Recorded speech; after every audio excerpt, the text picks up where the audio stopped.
그러므로 사랑하는 자들아 너희가 이것을 바라보나니 주 앞에서 점도 없고 흠도 없이 평강 가운데서 나타나기를 힘쓰라.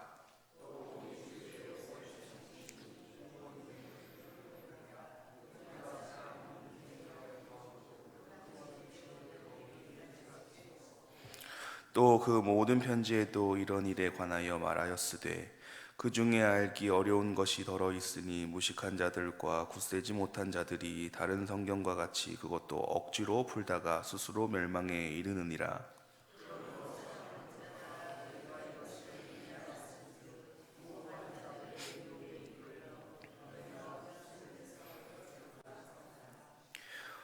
함께 보겠습니다. 오직 우리 주 곧 구주 예수 그리스도의 은혜와 그를 아는 지식에서 자라가라. 영광이 이제와 영원한 날까지 그에게 있을지어다. 아멘. 우리 그리스도인들, 우리 성도들의 삶은 이 땅에 발을 딛고 살아가지만 우리의 시선은 땅에 머무는 것이 아니라 하나님께 향해 있는 자들입니다. 그 이유는 다시 오실 주님을 기다리는 자들이기 때문인데요. 그런데 많은 성도들이, 많은 이들이 이 재림이라는 것을 생각할 때에 먼저 떠오르는 것이 있습니다. 언제 오시느냐예요. 언제 오시느냐, 몇 년 몇 월 며칠에 오시느냐, 이 날짜와 시기를 계산하고 징조를 생각하면서 궁금해합니다. 물론 언제 오실까 궁금하여서 우리가 생각하는 것들이지만 사실 그때는 아무도 모릅니다. 아무도 모릅니다. 마태복음 24장 36절 말씀 보시면 그날과 그때는 아무도 모른다 말씀하십니다. 하늘의 천사도 모르고 아들도 모르고 오직 아버지만 아신다라고 말씀을 하세요. 그래서 우리가 기억해야 할 것은, 재림에 대해서 기억해야 할 것은 예수님께서 언제 오시는지가 아니라 중요한 것은 오신다입니다. 언젠가 주님은 반드시 오신다라는 그 사실입니다. 그래서 재림을 믿는 우리에게 중요한 것은 언제인지 그 시기가 중요한 것이 아니라 기다리는 자로서의 삶의 태도를 준비하는 것이 우리에게 더 중요한 것이지요. 예를 들면 중요한 시험을 앞둔 이들이 시험 날짜가 중요한 건가요? 시험을 잘 보기 위해서 준비하는 게 중요한 것인가요? 실력을 갖추어서 준비하는 것이 더 중요한 것이죠. 실력을 갖추는 것 중요합니다. 도둑이 언제 올지 몰라도 대비하고 깨어있는 것이 중요한 것이죠. 그러니 재림을 믿고 기다리는 우리들의 삶의 태도를 갖추는 것이 더 중요하다라는 말씀입니다. 사랑하는 성도 여러분, 예수님이 언제 오실지는 그 누구도 모릅니다. 하지만 꼭 오십니다. 이 사실을 믿는 저와 여러분이 되기를 소망합니다. 그렇다면 이 재림을 믿고 기다리는 성도로서 그 삶을 어떻게 태도를 가져야 하는가, 오늘 말씀을 통해서 세 가지를 말씀해 주시는데요. 첫 번째는 점도 없고 흠도 없어야 된다입니다. 14절 말씀 우리 함께 다시 보겠습니다. 그러므로 사랑하는 자들아 너희가 이것을 바라보나니 주 앞에서 점도 없고 흠도 없이 평강 가운데서 나타나기를 힘쓰라. 먼저 점도 없고 흠도 없으라 말씀하시는데요. 이 점도 없고 흠도 없다라는 표현 들으면 어떤 것이 생각이 나시나요? 구약시대에 하나님께 드렸던 이 제사 방식이 생각이 납니다. 하나님께 바치는 양이나 소, 그 제물들은 흠도 없고 점도 없어야 됐습니다. 제사장들은 이 제물을 바치기 이전에 그 제물을 다 검수를 하죠. 하나하나 봅니다. 살펴보는데요. 병든 곳이 없는지, 상처난 곳은 없는지, 어떤 흠이 없는지 정말 면밀히 세세하게 털끝 하나까지도 살펴봅니다. 왜냐하면 하나님께 드려야 하는 것이기 때문이죠. 만약 작은 점 하나라도, 작은 흠 하나라도 발견이 되면 그 짐승은 제물로 드릴 수가 없습니다. 거룩한 제단에 올라갈 수가 없습니다. 이렇듯이 우리가 하나님께 드려지는 산 제물이 되어서 어떠한 작은 흠, 작은 점 하나라도 있으면 안 된다라고 말씀을 하세요. 세상과 적당히 타협하면서 이 정도는 괜찮겠지, 이 정도는 뭐 이해하시겠지 하는 그런 영혼에 묻힌 세속의 얼룩, 남몰래 쌓아놓은 점과 흠들이 우리에게 있으면 안 된다라고 말씀을 하십니다.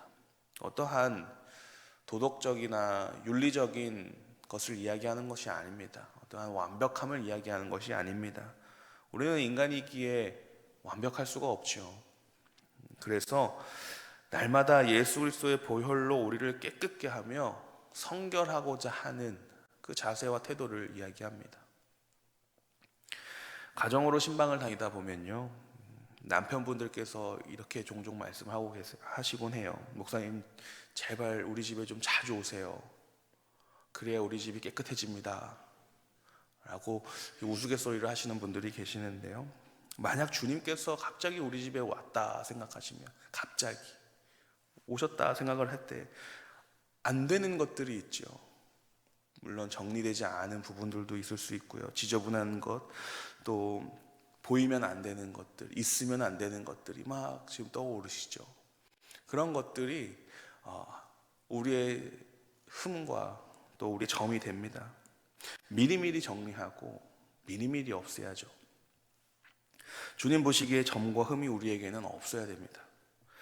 그리하여 하나님과 나 사이에 막혀있는 그 죄된 것들이 다 사라지고 그 죄가 없는 상태, 즉 오늘 말씀의 평강의 상태, 그 평강의 상태로 나아가기에 힘써야 된다라는 것입니다. 우리는 구원 받았습니다. 하지만 이 평강의 상태로 나아가기에 힘써야 된다라고 말씀을 하세요.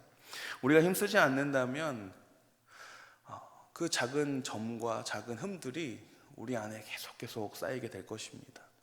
그래서 우리는 하나님과 나 사이에 가로막는 죄가 없는 그 상태, 그 평강에 이르도록 무단히 힘써야 됩니다. 하나님은 우리가 재림을 기다리며 점도 없고 흠도 없는 산 제물이 되기를 원하고 계십니다. 그래서 주 앞에 점도 없고 흠도 없이 평강 가운데 나아가는 저와 여러분이 되기를 소망합니다. 두 번째는 어떤 미혹에도 흔들리지 않는 견고한 신앙을 우리가 가지고 있어야 되는데요, 17절 말씀인데요, 우리 함께 보도록 하겠습니다. 그러므로 사랑하는 자들아, 너희가 이것을 미리 알았은즉 무법한 자들의 미혹에 이끌려 너희가 굳센 데서 떨어질까 삼가라. 유혹이라는 거는 참 우리가 참기 힘들어서 유혹이다라고 하는데요, 사람들에게는 그 유혹이 참 큰 약점이 되기도 합니다. 약한 부분이 유혹이 틈타기도 하는데요, 그런데 이 거짓된 영들이 우리에게 다가와서 유혹을 하고요, 유혹을 먼저 던지고 그 결과 성도가 진리를 분별하지 못하도록 미혹시킵니다. 그래서 진리를 분별하지 못하는 그 미혹의 상태에 빠지게 만드는데요, 그러니까 우리 안에 작은 안일함과 또 우리의 욕심, 그런 것들을 유혹으로 건드려서 결국 우리를 미혹해 한다라는 겁니다. 무엇이 참인지, 무엇이 거짓인지, 무엇이 중요한지 분별하지 못하게 만들어버린다라는 것이에요. 미혹은 속임수입니다. 속여서 결국 진짜를 가짜로 만들고요, 또 가짜를 진짜로 만듭니다. 초대교회 당시에도 잘못된 계시를 가지고 성도들을 미혹하는 자들이 있었습니다. 예수님의 성육신을 부인한다거나, 그리고 다른 예수, 다른 복음, 또 거짓된 복음을 전하면서 이 교회 자체를 흔들어 버리는 사람들이 많이 있었습니다. 오늘 말씀에 이 무법한 자가 나오는데요, 이 무법한 자들은 단순히 법을 지키지 않는 자들을 얘기하는 것이 아닙니다.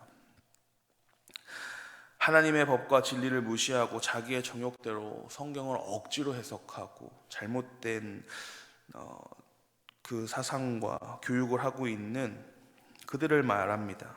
그래서 그들은 재림의 약속을 비웃습니다. 그때 오신다고 한 예수님 왜 아직도 안 왔느냐라고 비웃는 거예요. 금방 온다 하신 그 예수님 왜 안 오시냐라고 이야기를 합니다. 성도들을 방종의 길로 유혹하고 결국 진리를 벗어나도록 미혹을 한다라는 것이죠. 지금도 미혹의 영들은 우리를 어떻게 삼킬까 계속 고민하면서 우리 주위를 맴돌고 있습니다. 우리의 약점을 보고 있습니다. 우리를 어떻게 유혹시킬까? 어떻게 미혹시킬까? 우리의 주위를 서성거립니다. 우는 사자와 같이 두루 다니며 삼킬 자를 찾고 있다고 베드로는 표현하지요.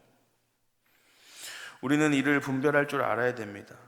올바른 신앙의 자리를 지켜야 합니다. 조금이라도 거짓이 묻거나 조금이라도 진리에서 이탈해서는 안 됩니다. 진리를 조금만 벗어나도 그것은 진리가 아닙니다. 진리는 진리이기 때문입니다. 이단이라는 것이 다를 이 끝단입니다.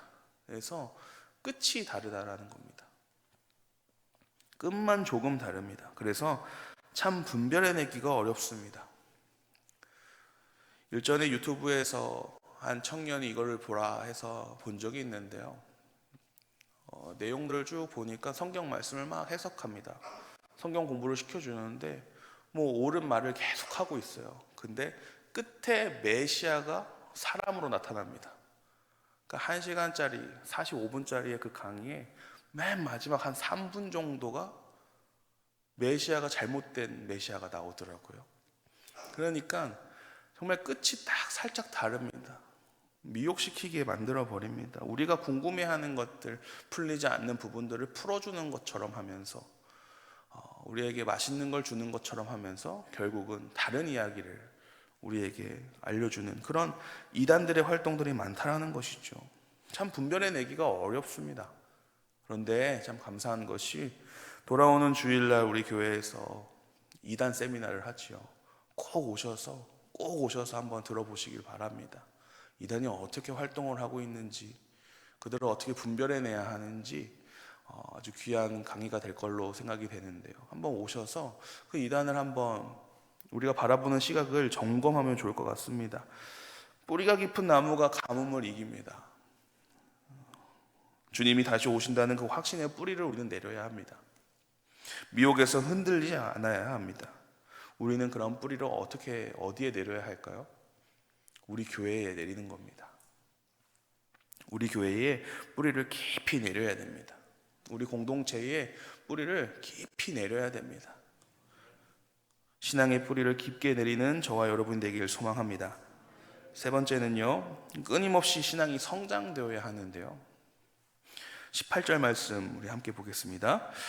오직 우리 주 곧 구주 예수 그리스도의 은혜와 그를 아는 지식에서 자라가라. 영광이 이제와 영원한 날까지 그에게 있을지어다. 자라가라 라고 말씀하십니다. 자라라 라고 말씀하십니다. 근데 그냥 자라는 것이 아니라 그를 아는 지식에서 자라라 라고 말씀을 하세요. 그러니까 신앙생활에는 현상 유지가 없습니다. 그냥 그대로가 없습니다. 흐르지 않는 물은 어떻게 되나요? 썩게 됩니다. 자라지 않는 생명은 뭔가 문제가 생긴 것이죠. 자라나지 않는다라는 것은 뭔가 문제가 생겼다라는 것입니다. 주님을 기다리는 성도가 가만히 앉아서 오실 것 믿고 알고 있으니 가만히 앉아서 기다리면 된다라고 하는 것이 아닙니다.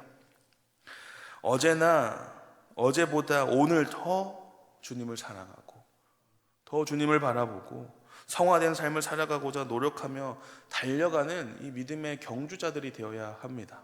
멈춰서서는 안 됩니다. 그를 아는 지식은 단순히 머리로 지식으로 깨닫는 것이 아니라 인간적인 지식에 의존하는 것이 아니라 나의 삶에서 하나님을 경험하고 하나님의 은혜를 체험하고 함께 하시는 하나님을 만나고 전 인격적인 만남과 그리고 사귐을 이야기합니다. 하나님 언제 만나셨습니까? 라는 그 질문에 우린 첫사랑이 있습니다. 하나님을 만났던 우리 첫사랑이 있지요. 하나님을 인격적으로 만난 그때, 뜨겁게 하나님을 사랑했었던 그때, 그런데 그때 은혜로만 살아가면 안 된다라는 겁니다. 그때도 하나님을 만났을 때도 참 중요한 것입니다. 하지만 그때의 은혜로 우리가 버틴다라는 것은 아니라는 사실입니다. 나는 다 배웠다, 나는 다 안다, 나는 하나님에 대해서 다 안다 라고 하는 그 인간적 교만이 틈타면 안 된다라는 것입니다. 그 교만을 버리고 주님의 성품을 더 이해하면서 하나님의 그 깊은 사랑을 더 체험하면서 하나님이 함께 하시는 그 은혜를 계속 누리면서, 그 아버지의 사랑을 누리면서 우리는 한 걸음 한 걸음 나아가야 합니다. 더 넓게 실천하는 신앙의 성숙을 이루어야 합니다. 영적인 지식을 성장시켜라 하시는 말씀입니다. 하나님께서는 하나님의 은혜로 우리가 하나님을 아는 것에서 자라나게 해주십니다. 계속해서 하나님의 은혜로 신앙의 성장을 이루는 저와 여러분이 되기를 축복합니다. 말씀으로 재림을 기다리는 자의 태도 세 가지였습니다. 성결함과 굳건함과 성장입니다. 그렇다면 이 세 가지를 이룰 수 있는 중요한 방법은 무엇일까요? 우리가 놓치지 말아야 하는 신앙 방법은 끝까지 붙잡아야 할 것이 있는데요, 바로 예배와 말씀과 기도 생활입니다. 이것은 우리의 신앙생활의 기초가 되지요. 그런데 이 기초 생활이 중요하기 때문에 기초가 되는 겁니다. 기초가 무너지면 그 위에 있는 것 다 무너지게 되지요. 신앙의 기초가 무너지면 재림을 기다릴 수가 없습니다. 재림을 준비할 수가 없습니다. 예배는 하나님을 알아가는 시간입니다. 그래서 우리는 예배를 통해 거룩하신 하나님을 대면하며 나의 부정함을 발견하고 나를 다시 흠없는 제물로 또 드리는 성결을 배우게 됩니다. 말씀 생활은 무엇입니까? 하나님의 뜻을 알 수 있는 유일한 통로입니다. 끝이 다른 것을 가지고 그들이 우리를 미혹할 때에 우리는 하나님의 말씀을 가지고 중심을 잡을 수가 있습니다. 무엇이 옳고 그른지 분별할 수 있습니다. 거짓을 분별할 수 있습니다. 그렇게 우리가 미혹당하지 않고 견고히 굳건히 서 있을 수 있게 되지요. 기도는 하나님과의 대화 시간입니다. 오늘도 기도하러 나오셨죠? 하나님의 마음 알고 하나님의 뜻과 내 뜻을 맞추고 조율하는 시간입니다. 기도의 그 무릎이 깊어질 때에 비로소 우리는 영적 성장을 이루게 됩니다. 사랑하는 성도 여러분, 주님은 반드시 오십니다. 이 거룩한 기초 위에 굳건히 서서 다시 오실 주님을 기쁨으로 맞이하는 저와 여러분이 되기를 축복합니다. 거룩하신 하나님, 우리 아버지, 주님께서 다시 오실 날을 믿고 기다리며 그날을 소망하며 살아가야 함을 말씀을 통해 알려주심에 감사를 드립니다.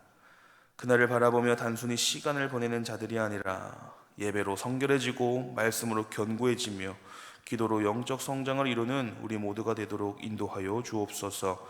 세상의 유혹과 미혹에서도 흔들리지 않도록 믿음의 반석 위에 서서 신앙의 뿌리를 내리고 마침내 주님을 배울 때 잘했다 칭찬받는 저희들 되도록 허락하여 주옵소서. 사랑이 많으신 예수 그리스도의 이름으로 기도하옵나이다. 아멘.